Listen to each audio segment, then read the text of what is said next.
ಮಾನ್ಯ ಮುಖ್ಯಮಂತ್ರಿಗಳು ಯಾದಗಿರಿಯನ್ನ ಈ ಬಾರಿ ಯೋಜನೋತ್ಸವ ಮಾಡಬೇಕು ಅಂತ ಹೇಳಿ ಸೆಲೆಕ್ಟ್ ಮಾಡ್ತಿರ್ತಕ್ಕಂಥದ್ದು.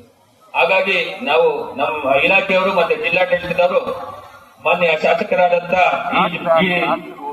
ಈ ಕ್ಷೇತ್ರದ ಶಾಸಕರಾದಂತ ಶ್ರೀ ಚೆನ್ನಾರೆಡ್ಡಿ ಪಾಟೀಲ್ ಅವರು ಕೂಡ ಬಹಳ ಕಾರ್ಯಕ್ರಮಕ್ಕೆ ಮುತುವರ್ಜಿ ವಹಿಸಿ ನಿನ್ನೆ ಎಲ್ಲ ಬಂದು ಸಾಕಷ್ಟು ಈ ಕಾರ್ಯಕ್ರಮ ಯಾವ ರೀತಿ ನಡಿಬೇಕು ಅಂತ ಹೇಳಿ ನಮಗೆ ಮಾರ್ಗದರ್ಶನ ಕೊಟ್ಟಿದ್ದಾರೆ. ಅದೇ ರೀತಿ ಈ ಜಿಲ್ಲೆಯ ಉಸ್ತುವಾರಿ ಸಚಿವರಾದಂತ ಶ್ರೀ ಚನ್ನಬಸಪ್ಪ ದಕ್ಷಿಣಾಪುರ ಸಾಹೇಬರು ಕೂಡ ಬಹಳ ಮುತುವರ್ಜಿನ ವಹಿಸಿ ಈ ಕಾರ್ಯಕ್ರಮವನ್ನು ಅಚ್ಚುಕಟ್ಟಾಗಿ ನೋಡ್ಕೊಳ್ಳೋದಕ್ಕೆ ನಮ್ಮ ಜಿಲ್ಲಾಡಳಿತಕ್ಕೆ ಮಾರ್ಗದರ್ಶನ ನೀಡಿದ್ದಾರೆ. ಅವರಿಬ್ಬರಿಗೂ ಕೂಡ ನಾನು ನಮ್ಮ ಇಲಾಖೆ ವತಿಯಿಂದ ತುಂಬು ಹೃದಯದ ಧನ್ಯವಾದಗಳನ್ನ ಕೂಡ ಹೇಳೋದಕ್ಕೆ ಈ ಸಂದರ್ಭದಲ್ಲಿ ಬಯಸ್ತೀನಿ.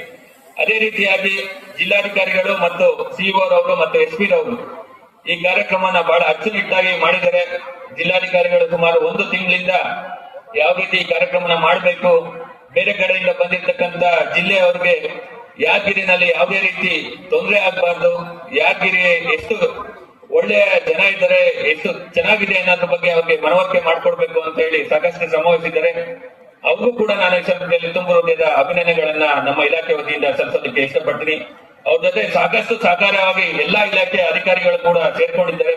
ಅವರೆಲ್ಲರಿಗೂ ಕೂಡ ಇಲಾಖೆ ವತಿಯಿಂದ ಧನ್ಯವಾದಗಳನ್ನ ಹೇಳೋದಕ್ಕೆ ಇಷ್ಟಪಡ್ತೀನಿ. ಮತ್ತು ರಾಜ್ಯದ ಮೂಲೆ ಮೂಲೆಗಳಿಂದ ಬಂದಿರತಕ್ಕಂತ ಸ್ಪರ್ಧಾಳುಗಳಿದ್ದೀರಾ, ನೀವೆಲ್ಲರೂ ಕೂಡ 100% ಎಫರ್ಟ್ ಹಾಕಿ ಸಾಕಷ್ಟು ಪ್ರಿಪರೇಷನ್ ಆಗಿ ಬಂದಿದ್ದೀರಾ. ನೀವೆಲ್ಲರೂ ಕೂಡ ನಿಮ್ಮ ಪ್ರತಿಭೆಯನ್ನ ತೋರಿಸೋದಕ್ಕೆ ಈ ಒಳ್ಳೆ ವೇದಿಕೆ ಇದೆ. ಈ ವೇದಿಕೆ ಜೊತೆಗೆ ಸುಮಾರು 6 ಬೇರೆ ವೇದಿಕೆಗಳಲ್ಲಿ ನಿಮ್ಮ ಪ್ರದರ್ಶನವನ್ನ ನಿಮ್ಮ ಟ್ಯಾಲೆಂಟ್ ಅನ್ನ ತಾವು ತೋರಿಸಬಹುದು. ಅದನ್ನ ತೋರಿಸಿ ತಾವು ಯಶಸ್ವಿಯಾಗಿ ನಿಮ್ಮ ಜೀವನಗಳು ಮುಂದಿನ ದಿನಗಳಲ್ಲಿ ಇದರಿಂದ ನೀವು ಸಾಕಷ್ಟು ಇನ್ಸ್ಪೈರ್ ಆಗ್ತೀರಾ. ಈ ತರದ ಪ್ರೋಗ್ರಾಮ್ಗಳಿಂದ ಬೇರೆ ಜಿಲ್ಲೆಯಿಂದ ಬಂದಿರೋರು ಕೂಡ ಮತ್ತೆ ಯಾದಗಿರಿನಲ್ಲಿ ಇರ್ತಕ್ಕಂಥ ಯುವಕ ಯುವತಿಯರು ಕೂಡ ಇಂಥ ಪ್ರೋಗ್ರಾಮ್ ಇಂದ ಬಹಳ ಜನ ಇನ್ಸ್ಪೈರ್ ಆಗ್ತಾರೆ ಅನ್ನೋ ನಂಬಿಕೆ ಮೇಲೆ ಈ ಕಾರ್ಯಕ್ರಮ ಯಶಸ್ವಿ ಆಗಲಿ ಅಂತ ಹೇಳ್ತಾ ನನ್ನ ಮಾತನ್ನ ಮುಗಿಸ್ತೀನಿ. ಜೈ ಹಿಂದ್, ಜೈ ಕರ್ನಾಟಕ.